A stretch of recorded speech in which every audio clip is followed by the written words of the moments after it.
Saúde a igreja com a paz do Senhor Jesus. Amém. Fique de pé, pegue a Bíblia, a palavra do Senhor. Livro de Mateus, capítulo de número 14, versículo de número 24. Glória a Deus. Novo Testamento. Primeiro livro do Novo Testamento, Mateus, capítulo de número 14, versículo de número 24. Jesus anda por cima do mar. Aleluia. Glória a Deus. Quem achou, diga amém. Amém. Palavra do Senhor em Mateus capítulo 14, versículo 24, está escrito assim: e o barco estava já no meio do mar, açoitado pelas ondas, porque o vento era contrário. Mas, à quarta vigília da noite, dirigiu-se Jesus para eles, caminhando por cima do mar. Amém?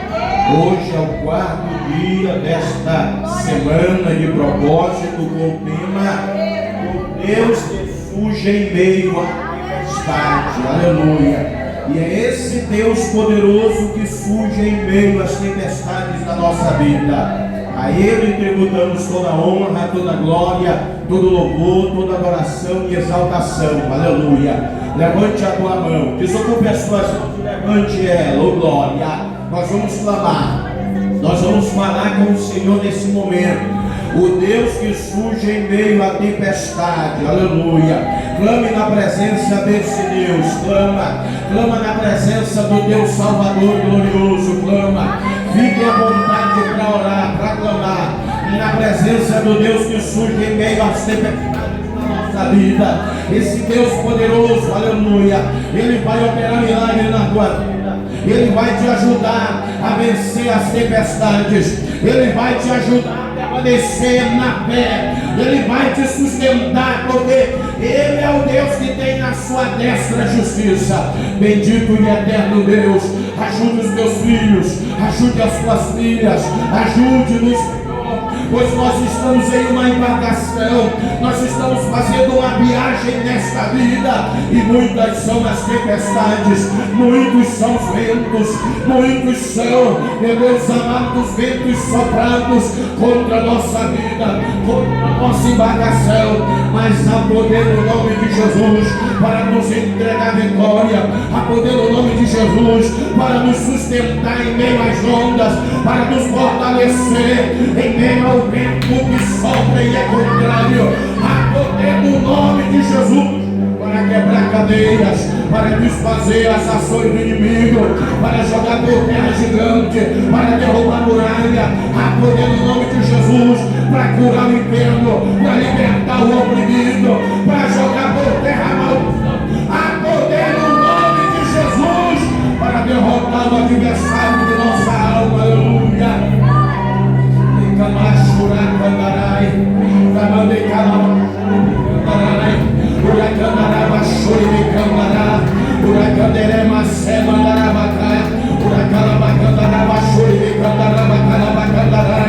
Sopra, Jesus, sopra o teu vento de calmaria, sopra o teu vento de alegria, sopra o vento do Espírito Santo em nosso meio.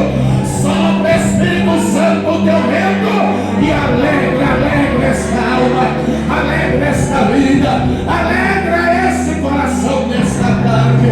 Em nome de Jesus, ó Pai, eu também te peço, vai desfazendo das obras do adversário, curando das enfermidades do sangue, enfermidade dos ossos, da carne. Cura os teus filhos, cura das enfermidades dos rins, do coração, do fígado, dos pulmões. Em nome de Jesus, cura das enfermidades da coluna, enfermidade do joelho, do braço, dos ombros. Em nome de Jesus eu repreendo toda a enfermidade que sai no nome de Jesus, sai no nome de Jesus. Vai para a glória e louvor do teu nome. Faz milagres acontecer e faz as tuas maravilhas serem notórias nesta vida. Fala conosco, Senhor, através da tua palavra nesta tarde. Usa, Senhor amado, teu servo Diácono Fábio, e que a tua palavra venha sobre nós e produza um grande resultado para a qual é mandada. Assim oramos e te agradecemos em nome de Jesus. Quem crê no milagre, diga amém. Pode sentar, aleluia. Dê uma salva de palmas aplaudindo e louvando o nome do Rei Jesus. E eu passo a oportunidade já ao diácono do Pai. Deixa Deus lhe usar. Aleluia. Glória a Deus. Tu és maravilhoso, Jesus. Glória a Deus. Aleluia, Jesus. Aleluia. Aleluia. Eu cumprimento a amada igreja com a paz do Senhor Jesus. Amém. Glória a Meus Deus. irmãos, Glória a Deus. Aleluia. tive a oportunidade de estar aqui na segunda-feira e quando vi a missionária Evelyn anunciar o tema da campanha, eu já fiquei muito emocionado. Glória a Deus. Porque eu, na semana anterior, fui celebrar o casamento de uma amiga querida, de longa data, e foi numa região litorânea, com praias. E quando eu estava com a minha filha caçula no colo, ela olhando assim as águas batendo no mar, na pedra, com aquela violência, aí ela olhou para mim e falou assim: papai, Jesus ele acalma as águas do mar, né? Glória a Eu já fiquei Deus. emocionado aí de ouvir a minha pequena falar aqui. Parece que Jesus já estava usando ela para falar: na semana que vem você vai pregar sobre esse tema, sobre Deus que acalma a tempestade. Então já foi de uma emoção para mim tremenda. Já falei para minha esposa que estava ali sentada do meu lado, que Deus já tinha usado a nossa pequena para falar comigo. Glória a Deus. Glória a E hoje nós Deus. estamos aqui cumprindo a missão do Senhor e trazendo uma palavra maravilhosa. Quem tiver com a sua Bíblia aberta ainda no tema da campanha, por favor permaneça em Mateus capítulo 14. Nós vamos fazer uma leiturinha explicada do jeito que eu costumo pregar, e os irmãos já me conhecem um pouquinho, né? Glória a Deus. Aleluia. Versículo 22 a gente vê com clareza aqui o que está escrito, né? E logo ordenou Jesus que os seus discípulos entrassem no barco Glória a e Deus. fosse adiante para outra banda, enquanto despedia a multidão. O Senhor, a palavra do Senhor aqui se refere a dois tipos de pessoas. Está falando com discípulos e está falando com multidão. Nós precisamos entender essas duas diferenças, porque discípulo não é a mesma coisa que multidão. Discípulo, Jesus ensina que é aquele que faz o quê? Ouve as minhas palavras e as pratica. Esse é o discípulo de Jesus. Glória a Deus. Não é a multidão. A multidão está interessada em ver milagres, em ver sinais, em ver maravilhas e se beneficiar daquilo que é dado. Enquanto os discípulos, eles participam de todas aquelas maravilhas, mas eles não estão interessados nisso. Estão interessados em estar do lado do mestre, Glória a em Deus. obedecer o mestre, Aleluia. em se tornarem como o mestre. O discípulo vai entender e aprender Glória a Deus. os passos do seu Senhor. E o que esses discípulos fazem? A não ser obedecer. Vejam bem, e logo Jesus não pediu para que eles entrassem no barco, ele ordenou que entrassem no barco, e assim foi feito. Eles obedeceram ao seu Senhor, porque Jesus sabia que eles iriam enfrentar uma tempestade, mas agora ele estava ensinando uma nova lição. Não foi a primeira tempestade que eles pegaram com o mestre, teve uma primeira, só que Jesus estava no barco. Glória a Deus. Apesar de Jesus estar dormindo e aquilo ter desesperado os seus discípulos, dessa vez não. Ele já ia ensinar para os discípulos essa lição preciosa, de que ainda que você não possa vê-lo, Jesus está lá com você. Jesus chegará lá até você, ainda que você não veja. Isso é o que? A fé. Hebreus 11 ensina que a fé é a certeza daquilo que esperamos e a prova das coisas que não vemos. É verdade, Senhor. Tenham certeza daquilo que você espera, que é Jesus. E isso daí vai ser a prova do que você não vê. Jesus já estava ensinando essa lição de fé para aqueles homens, para aqueles discípulos. E então ele entra aqui no versículo de número 23. E despedida a multidão, subiu ao monte para orar à parte. e chegada já tarde estava ali só. Então Jesus, depois dele ter se despedido, depois de ter encerrado ali com a multidão, irmãos, depois que a gente desempenha uma grande tarefa, uma tarefa árdua, um trabalho penoso, o que a gente costuma fazer? Ir para casa descansar. Estou cansado, trabalhei igual gente grande hoje, vou para casa descansar. Glória a Deus. Jesus tinha trabalhado igual gente grande naquele dia.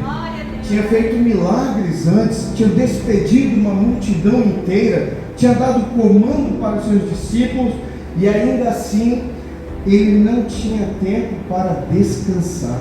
Ele saiu de lá para ir orar. E o Senhor, ele sempre traz uma ênfase, porque ele era um homem de oração. Aleluia. E nós que somos discípulos temos que querer buscar essa mesma vida. Ele não tinha tempo para descansar, porque ele estava lá com tempo para orar. Enquanto a gente sempre tende a inverter essa ordem, porque nós somos escravos do nosso corpo. O apóstolo Paulo ensina que há sempre essa disputa entre o espírito e a carne, porque o que a carne quer é diferente do espírito, e essa batalha é eterna em nós. Glória a Deus. Enquanto a gente Aleluia. busca satisfazer a nossa carne com o descanso, Jesus buscava satisfazer o seu espírito em comunhão com o seu Pai. E ele vem para ensinar isso para a gente. Nós podemos observar, inclusive, que os discípulos, apesar deles andarem o tempo todo com o Mestre, em nenhum momento a gente vê os discípulos falando assim: ó, Mestre, ensina-nos a curar. Mestre, ensina-nos a multiplicar os pães. Mestre, ensina-nos os teus sinais onipotentes. Não, eles pedem: Mestre, ensina-nos a orar. Aleluia. Glória a Deus. Lucas 11:1, os discípulos pedem isso porque eles sabiam que o segredo por trás do Mestre era a sua íntima comunhão com o Pai. Eles queriam aprender da mesma forma. E o curioso é o quê? Que no versículo 24 está escrito assim: e o barco já estava no meio do mar, açoitado pelas ondas, porque o vento era contrário. Ou seja, ainda que eles estivessem obedecendo a Jesus, fazendo o que o Mestre tinha mandado, ainda assim nós não somos livres dos açoites das águas, não somos livres dos ventos contrários, mesmo quando nós obedecemos a Jesus em tudo que nós estamos fazendo. Né? Quando o meu casamento glorifica a Jesus, porque tudo que o crente deve fazer deve glorificar a Deus, quando o meu casamento glorifica a Jesus, ainda assim eu vou ser açoitado pelas águas. Ainda assim os ventos contrários virão. Ainda assim. Só que, apesar do vento contrário vir, ele pode até desviar a rota do barco ou de qualquer coisa, mas tem algo que o vento contrário não pode fazer. Ele não consegue soprar Jesus para longe de mim. Isso nós precisamos entender, que tudo que a gente faz, que é para a glória de Deus, né, vão vir ventos, a água vai dar chibatada na gente, mas não tem o poder de afastar Jesus de você. Porque no meu trabalho eu tenho que glorificar a Deus, no meu tratamento com a minha esposa eu tenho que glorificar a Deus, no meu tratamento com meus filhos eu tenho que glorificar a Deus, na minha comunidade cristã onde eu sirvo eu tenho que agradar ao Senhor. Mas ainda assim, missionário Evelyn, quando a gente faz tudo isso para a glória do Senhor, vem os ventos, vem as chibatadas. Vai ter culto rosa no sábado, não é? Os ventos já começaram a soprar contrariamente, as chibatadas das águas já vieram, já começaram a doer. Sabe por quê? Porque ele vai estar aqui para receber. Ele vai estar presente aqui com as mulheres de Deus que servem a Ele. É por isso que os ventos contrários já começaram a chegar, porque vocês estão obedecendo a voz do Mestre, e aqui Ele estará para receber toda a honra e toda a glória que foi dada para Ele aqui neste lugar. E o versículo 25, ele inicia essa primeira parte falando que, mas à quarta vigília da noite, dirigiu-se Jesus para eles, caminhando por cima do mar. Nessa primeira parte, a quarta vigília da noite. Os judeus separavam a noite em 4 partes. A primeira era das 18 às 21, a segunda das 21 à meia-noite, a terceira de meia-noite às 3 da manhã, e a quarta vigília, a mais doída, era de 3 às 6 da manhã. Então está aqui dizendo que lá na quarta vigília, tarde da noite, né, é que o que acontece nesse momento? Por que Jesus só vai aparecer na quarta vigília? Porque ele está ensinando os discípulos a não desistirem. Eles atravessaram a primeira, a segunda e a terceira vigília sem o sinal glorioso de Jesus. Mas na quarta vigília, Jesus apareceu para eles lá. Ele está ensinando a gente a lutar até o final, a não desistir. Porque o crente que persiste, ele é visto diferente por Deus. Ele é observado pelo Senhor. O Senhor se inclina do seu alto trono para olhar aquele que segue fielmente, para aquele que não desiste, para aquele que sabe que está sendo visto por Deus. Não tem elogio para mim mais bonito na Bíblia Sagrada do que o elogio que Deus faz a Jó. Quando ele olha para Satanás e fala: viste o meu servo Jó? Viste a fidelidade daquele homem? Viste como ele não desiste? Glória a Deus, aleluia. E Satanás provou ele até a 4ª hora e aquele homem não abriu o bico. Lá ele estava, porque isso é um sinal de grande maturidade. Porque tem pessoas que são imaturas na fé e no primeiro sinal já desistem. Mas nós vamos falar disso mais um pouquinho adiante. Então, quando eles persistem, ali naquela 4ª hora, dirigiu-se Jesus para eles.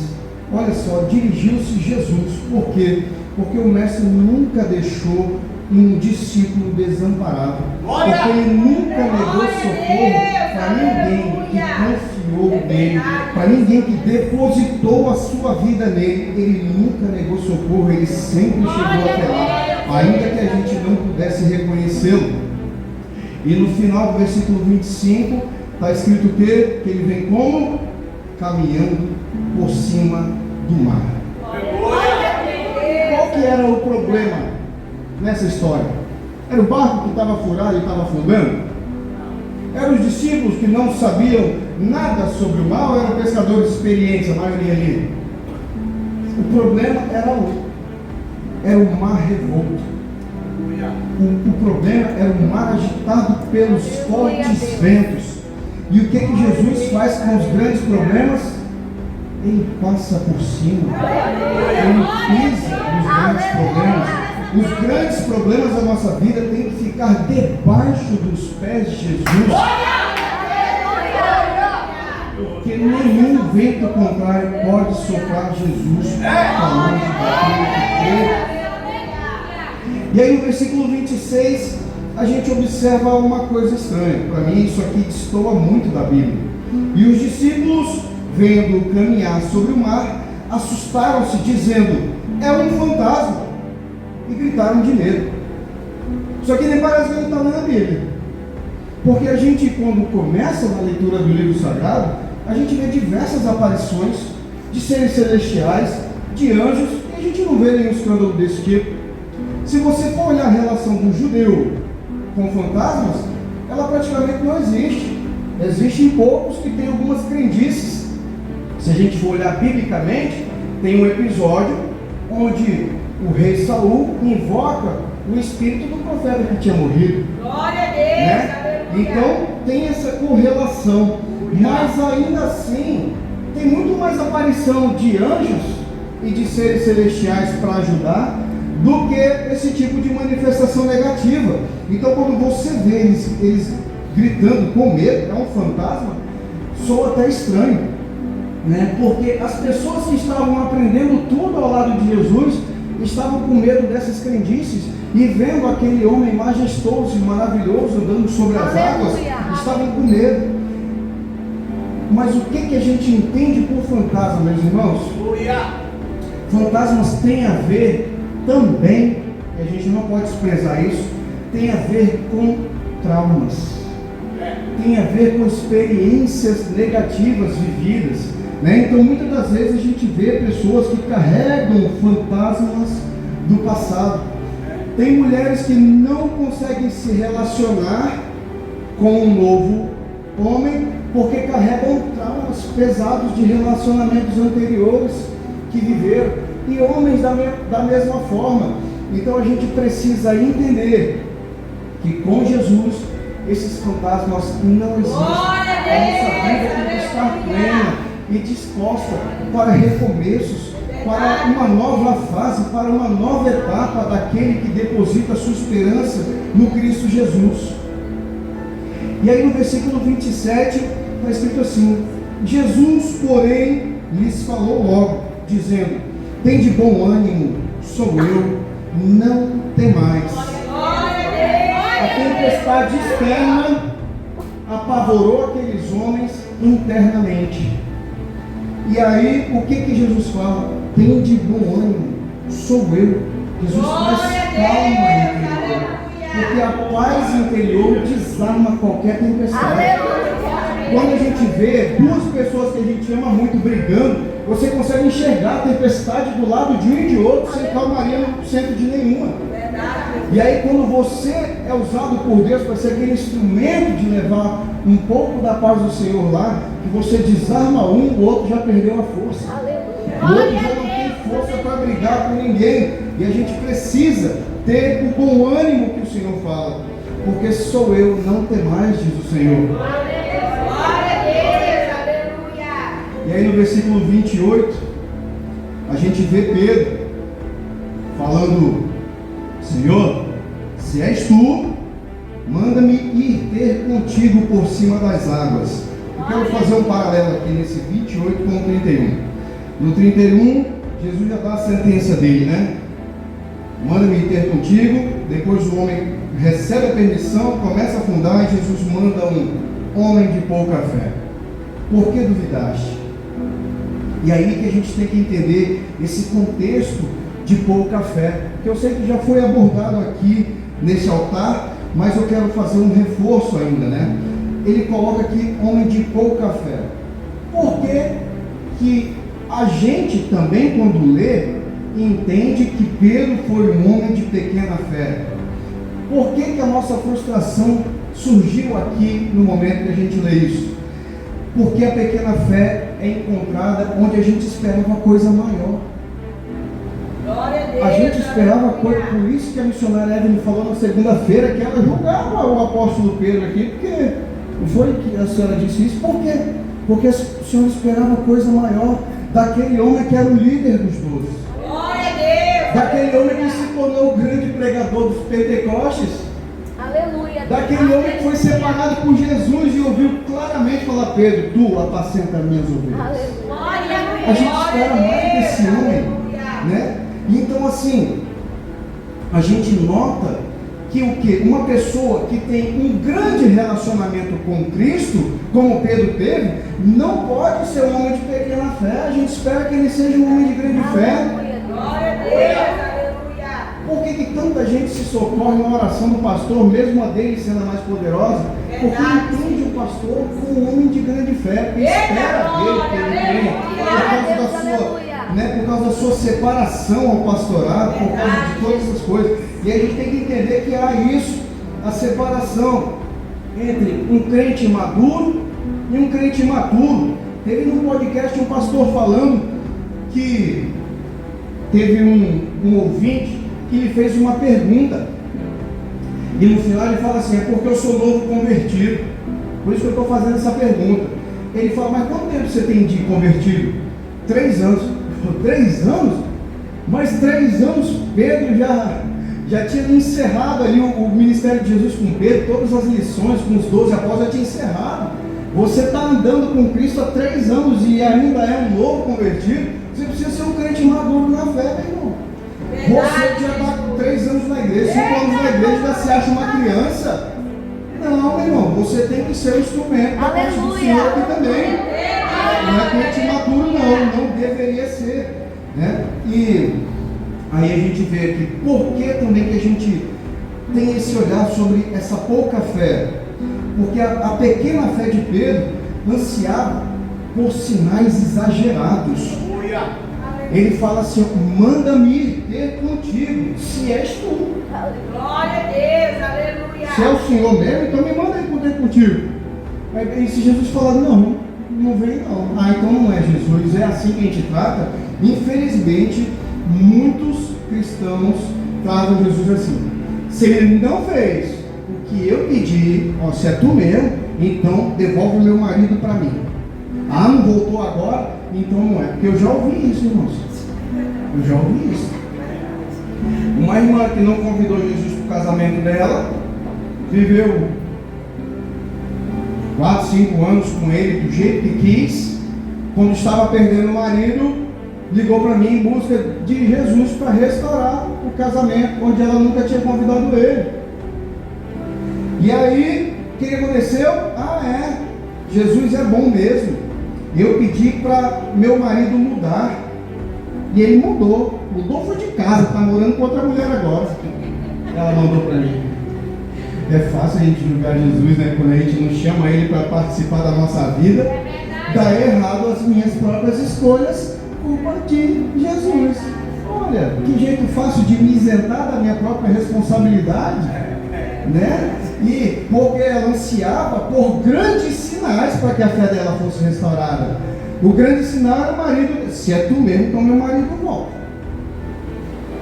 Mesmo eu tendo te deixado por fora da minha vida todo o tempo. A gente precisa enxergar isso. Teve uma irmã aqui também que eu presenciei, Deus usando uma vez essa serva aqui com grande poder e autoridade no dom de revelação, e a família da pessoa estava sentada aqui e Deus dando revelações maravilhosas para cada membro daquela família. Quando foi a vez do Alecrim Dourado, o Alecrim Dourado sacou o celular e deu para outra parente filmar a revelação incrível que Deus ia destinar sobre ela. E quando chegou a vez dela aqui, Jesus te abençoe, irmão, vai com Deus. Ela desliga o celular, nunca mais voltou. Não recebeu o grande sinal milagroso que ela, a queridinha do Senhor, achava que era. Ela não se contentou com aquilo, achou um pequeno sinal, então Deus não está aqui neste lugar, porque Ele não me viu, né? Então foi pouco. A pessoa de pequena fé é isso. Se a fé dela não for satisfeita, ela logo bota em xeque a existência do mestre, ela logo bota em xeque tudo que ela aprendeu sobre o Senhor, e ela já duvida, e ela já questiona, e já não serve mais, e já não pisa mais o pé naquele lugar. Por quê? Pequena fé. Por que eu tenho que participar da onipotência de Jesus andando sobre as águas, se eu posso participar da humildade dele sem mãos?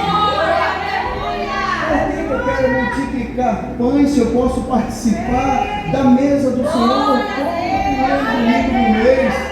Se eu posso beber do cálice precioso do sangue dele, que ele deixou para mim? Mas não, o bonitão quer receber os maiores sinais, porque ele é o destacado, né? Mas agora um ponto que o pastor Elvis trouxe na terça-feira, que eu tive o prazer de assistir ele.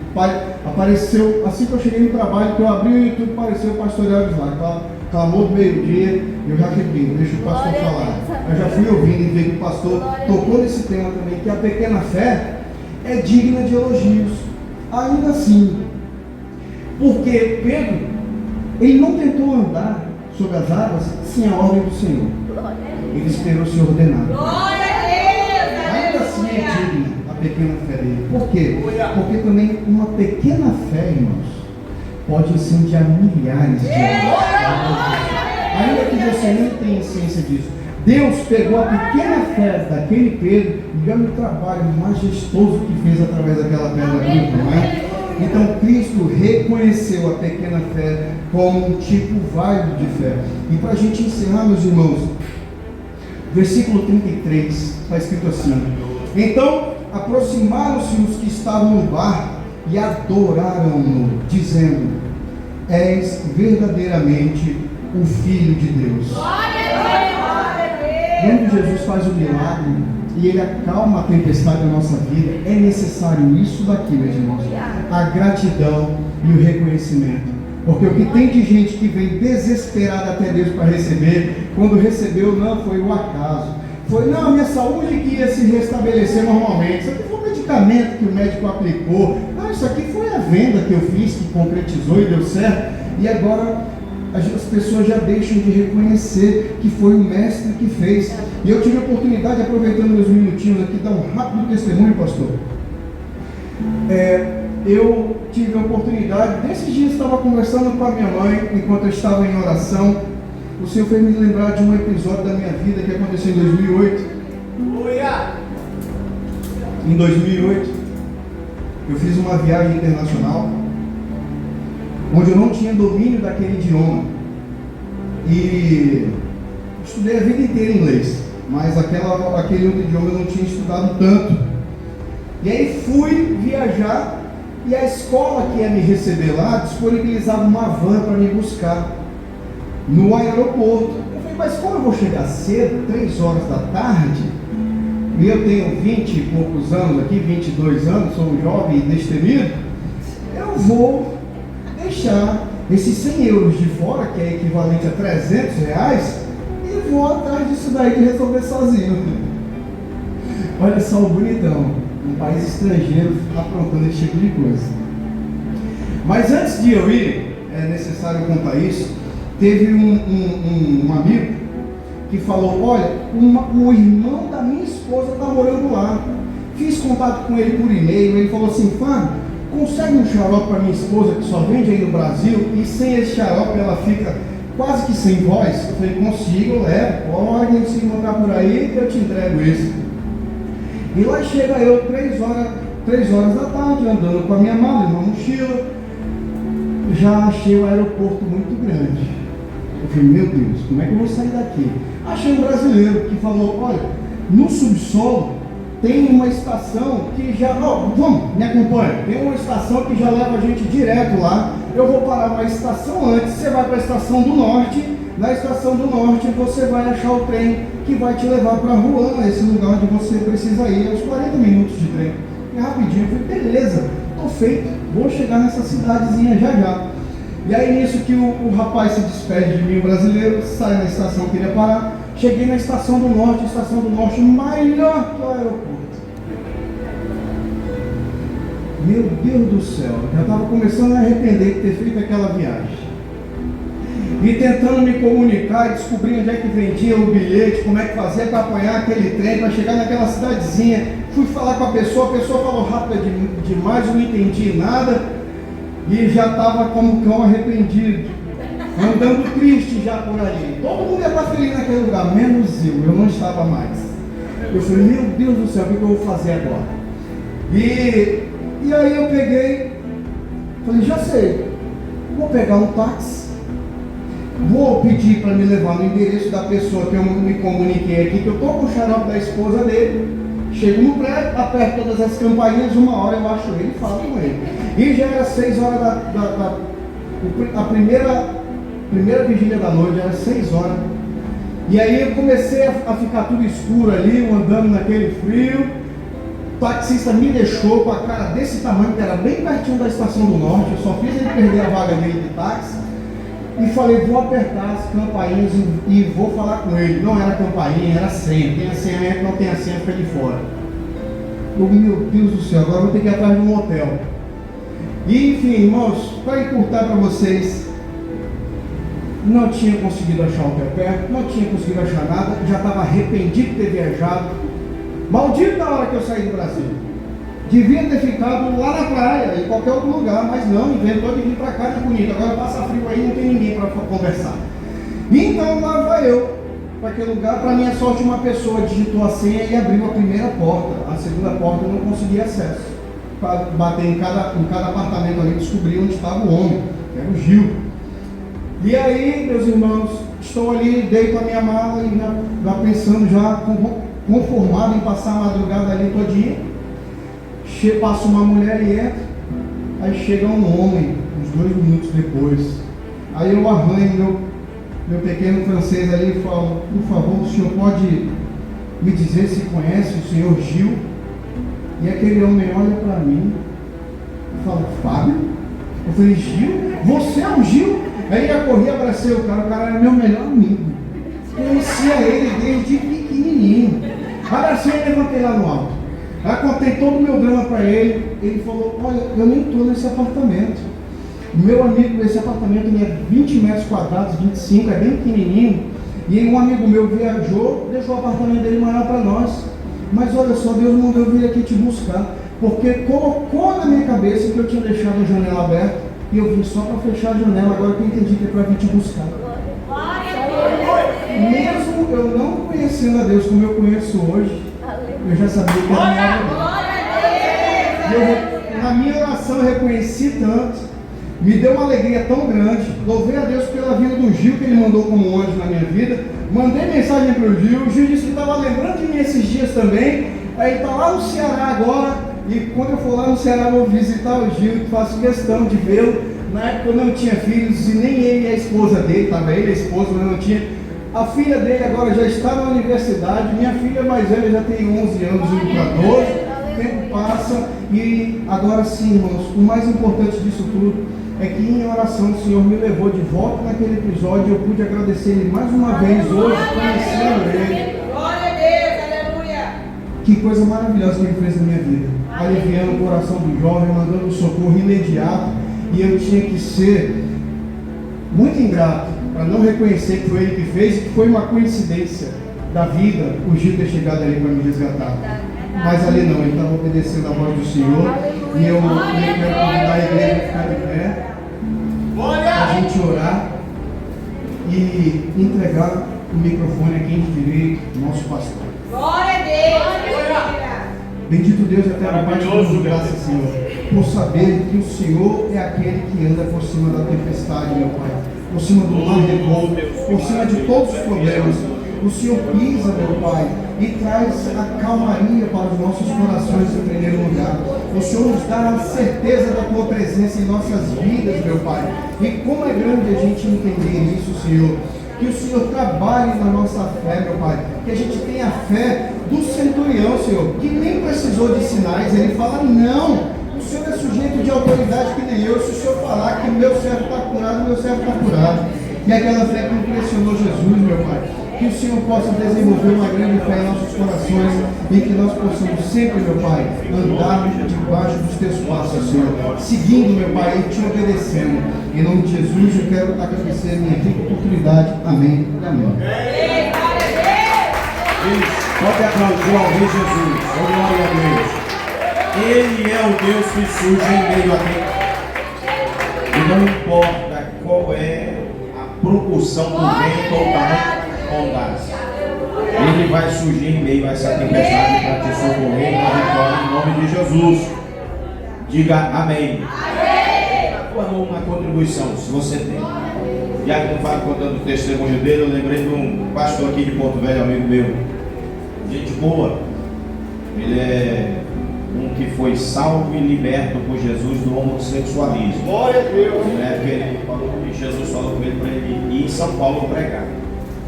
E ele pegou o ônibus aqui sozinho, foi para grande São Paulo. Chegou lá, na boquinha da noite, lá na rodoviária, né? E agora?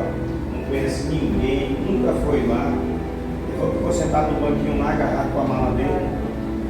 Demorou, chegou um casal de ancião. Começou a conversar com ele, eram crentes. E disse que estava em casa, sentiu vontade de andar na rodoviária. Aí o senhorzinho falou, agora eu estou entendendo por que eu senti vontade de vir andar na rodoviária. Glória a Deus. Acolheu ele, levou para casa, ele passou quase um mês lá pregando o evangelho e disse, olha pastor, eu ganhei tanta vida para Jesus naquela cidade. E Deus preparou tudo e me mandou de volta. Estou de volta em casa, seguro com a minha mãe para a glória do nome de Deus. Deus cuida de tudo na nossa vida se a gente obedecer. Amém? Levante a tua mão, bendito Deus eterno Pai. Confirma o teu milagre, a tua bênção, resposta à tua bondade, a tua multiplicação, a tua prosperidade sobre a vida de cada um. Pai, lógico que quando nós falamos de prosperidade, não falamos somente desse negócio de capital, de dinheiro, de finanças. Prosperidade é viver bem com aquilo que tem, é ter saúde, é ter paz, é ter alegria do teu Espírito Santo, a alegria da salvação. Prosperidade é andar de cabeça erguida de maneira digna e louvar e bendizer o nome santo do Senhor. Que haja multiplicação e prosperidade sobre todos nós, no nome de Jesus. Quem crê recebe, diga amém. Sai do seu lugar, bem à frente, coloque no altar. Deus te abençoe, que o Senhor Jesus te prospere. Os internautas também têm oportunidade para contribuir, né? O QR Code está aí na tela, do celular, do computador, da TV aí. Você pode estar contribuindo também. Deus abençoe poderosamente cada dia mais e que Ele multiplique 100 vezes mais a semente que você planta nesta obra em nome de Jesus. Amém? Levante a tua mão, levante a mão. Oração da fé, oração final. Você vai agradecer Jesus pela tempestade. Glória a Deus. E creia, Ele surgirá em meio à tempestade.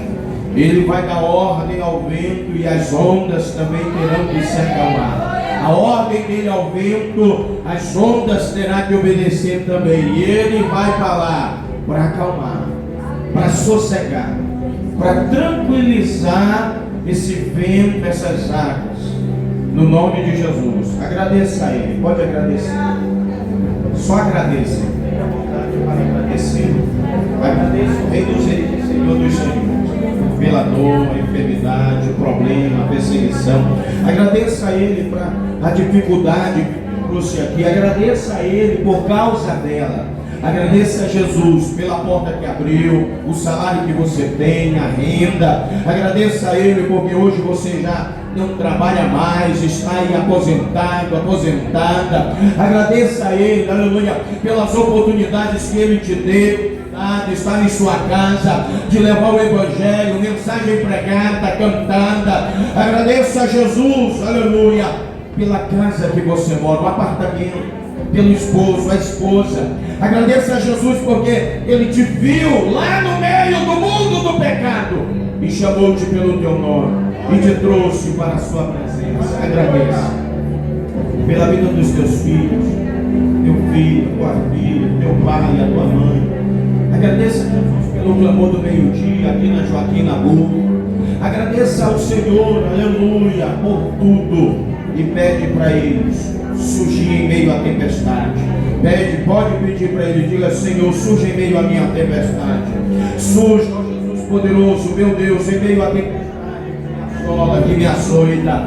Surge em meio à tempestade da vida dessa mulher, Jesus. Surge, ó Deus poderoso, em meio à tempestade da vida desse homem. Surge na hora que ao vento para que se acalme. E ao mesmo tempo as ondas também terão que diminuir e desaparecer.